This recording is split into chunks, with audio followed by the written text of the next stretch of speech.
අයිබෝන් ගයිස් අද ලස්සන දවසක් මෙල්බන් වලට පොඩ්ඩක් වැඩිය සීතලත් නෑ රස්සෙත් නෑ අද මම කියන්න යන කතා කරන්න යන ටොපික් එක තමයි මේ ගොඩක් කට්ටිය කියන්නේ ෆුල් ටයිම් ජොබ් එකක් කරන කට්ටිය try කරනවා පැය දෙක තුනක් සමහරක් විට Uber Eats Uber නැත්තම් part time job එකක් කරන්න ප්‍රශ්නයක් නෑ ඒක ඇත්තටම හොඳයි but ඔයා හිතලා බැලුවද මේ concept එකත් ඔයාට පුළුවන් නම් ඒ පැය දෙක තුන ඔයාගේ skill එක upgrade කරගන්න දාගන්න හිතන්න ඔයා දන්නේ නැතුව පැය දෙක තුනක් ඔයා skill එක upgrade කරගන්න දැම්මොත් ඔයා next අවුරුදු දෙක තුන ඔයා ඒකට ෆෝකස් කරොත් ඔයාට හිතා ගන්න බැරි ඉන්කම් එකේ ඩබල් ඩවුන් කරගන්න පුළුවන් සමහරක් විට ඔයා part time business එකක් වෙන්න පුළුවන් මොකද අපි ඕනම human කෙනෙක්ට පැය 120ක් ඔයා දන්නේ නැති subject එකක් ඔයා පැය 120ක් ඉගෙන ගත්තොත් ඒකේ basic knowledge එක එනවා ඉතින් ඔහොමම 120ට වඩා ඔයා වැඩියෙන් ඉගෙන ගන්නකොට ඒ skill එකෙන් ඔයාට සල්ලි හම්බ කරගන්න පුළුවන් එතකොට ඔයා hourly rate එකකට ඔයාට යට වෙන්න ඕනේ නැහැ ඔයා skill එකක් හදාගත්තොත් ඔයාට හිතා ගන්න බැරි ගාණක් earn කරගන්න පුළුවන් next 2-3 years.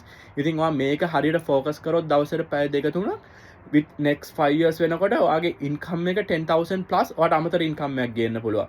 පොඩ්ඩක් හිතලා බලන්න මේක ගොඩක් වැදගත් වෙනවා. ගොඩක් කියන්නේ බහුතරයක් දෙනා මේක දන්නේ නැතිකම හන්දා. කියන්නේ ඒගොල්ලෝ බලනවා short term quick සල්ලි ටිකක් කරගන්න. ඕගොල්ලෝ එහෙම quick සල්ලි කරගත්තොත් ඔයගොල්ලෝ lifetime ওই දේ කරන්න හදනවා. ඉතින් ඔයා බලන්න ඔයාගේ skill එක හැම මොහොතෙම upgrade කරගන්න. එතකොට සල්ලි ඕගොල්ලන්ගේ පස්සේ එන්න ගන්නවා. ඉතින් මේ ගැන පොඩ්ඩක් හිතලා බලන්න.